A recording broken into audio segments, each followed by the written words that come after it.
नमस्कार दोस्तों। आज मैं आपको गौतम बुद्ध से जुड़ी दो कहानियां सुनाऊंगा। एक गौतम बुद्ध के बाल्यावस्था के समय की कहानी और दूसरी कहानी है जब गौतम बुद्ध ने सारा ज्ञान सार प्राप्त कर लिया था और वो प्रवचन देते थे उस समय की कहानी। तो चलिए शुरू करते हैं गौतम बुद्ध के बाल्यावस्था से जुड़ी कहानी। एक बार गौतम बुद्ध किसी पाठशाला में पढ़ रहे थे, तो जब वो पानी पीने के लिए किसी कक्षा के सामने से गुजर रहे थे तो उन्होंने अचानक देखा कि कक्षा में एक गतिविधि अध्यापक के द्वारा बच्चों के लिए कराई जा रही है। वो गतिविधि ये थी कि एक मानचित्र के सैकड़ों टुकड़ों को जोड़ने का एक कार्य दिया गया था बच्चों को, और ये शर्त थी कि कौन सबसे पहले उस मानचित्र के सैकड़ों टुकड़ों को जोड़ेगा। गौतम बुद्ध इस गतिविधि को लगातार देख रहे थे, पर कोई भी बच्चा, कोई भी छात्र मानचित्र के टुकड़ों को नहीं जोड़ पा रहा था। उसके बाद गौतम बुद्ध ने कक्षा में प्रवेश किया और गुरुजी से अनुरोध किया कि गुरुजी, क्या मैं इस गतिविधि में हिस्सा ले सकता हूँ। गुरुजी पहले हंसते हुए बोले कि बच्चे, बालक, तुम अभी बहुत छोटे हो, तुम्हें भारत के नक्शे का पूरा प्रतिरूप भी नहीं पता है।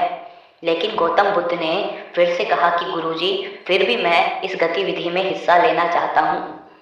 तब गुरुजी ने बताया कि ठीक है, जैसी तुम्हारी मर्जी। गौतम बुद्ध कार्य को प्रारंभ करते हैं और कुछ समय बाद मानचित्र को जोड़कर गुरुजी से दे देते हैं।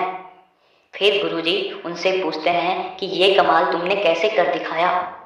तब गौतम बुद्ध कहते हैं कि गुरुजी, आपने इन बच्चों को एक सीख दी है, पर इन बच्चों ने उनका उपयोग नहीं किया। एक बार जब हम सभी प्रार्थना स्थल पर बैठे थे तो आपने बताया था कि कोई भी देश एक एक इंसान के जुड़ने से बनता है, तथा मैंने चतुराई भरी नजरों से देख लिया था कि मानचित्र के नक्शे के पीछे एक इंसान का चित्र बना हुआ है। मैंने इंसान के उन टुकड़ों को क्रमशः जोड़ दिया और मैंने देखा कि स्वतः ही भारत का मानचित्र जुड़ गया। तथा तब गुरुजी ने बच्चों को पुनः दोहराया और इस कहानी की, इस गतिविधि की शिक्षा बताई कि मानव मानव जुड़ेगा तो देश भी जुड़ेगा। अब बढ़ते हैं दोस्तों गौतम बुद्ध की अगली कहानी की तरफ। एक बार गौतम बुद्ध अपने शिष्यों को प्रवचन दे रहे थे, क्योंकि गौतम बुद्ध ने उस समय तक सारा ज्ञान सार प्राप्त कर लिया था। तब गौतम बुद्ध जब अपने शिष्यों को प्रवचन दे रहे थे, तो जब वो प्रवचन दे रहे थे उसी बीच में एक पेड़ पर कौवा आके सबसे ऊपर वाली डाली पर बैठ जाता है तथा बार बार उनको विचलित करता है।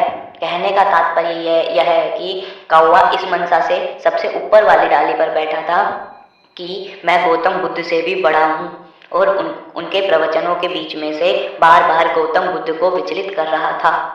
तब एक शिष्य को क्रोध आया और उन्होंने गौतम बुद्ध से पूछा कि गुरुजी, ये कौवा बार बार आपको विचलित कर रहा है तथा आपको शिक्षा देने के लिए बीच में बाध्य कर रहा है। तब गौतम बुद्ध ने बताया कि ऊंचा बैठने से कोई भी महान नहीं बनता, बल्कि अपने गुणों से महान बनता है।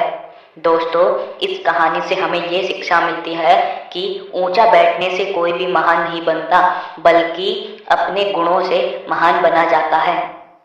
तो दोस्तों, इस प्रकार मैंने दो कहानियां बताई जिनकी शिक्षाएं क्रमशः ये हैं कि मानव मानव जुड़ेगा तो देश स्वतः ही जुड़ जाएगा, तथा ऊंचा बैठने से कोई महान नहीं बनता, बल्कि अपने गुणों से महान बनता है। दोस्तों, फिर मिलते हैं अगली कहानी के साथ। तब तक के लिए नमस्कार।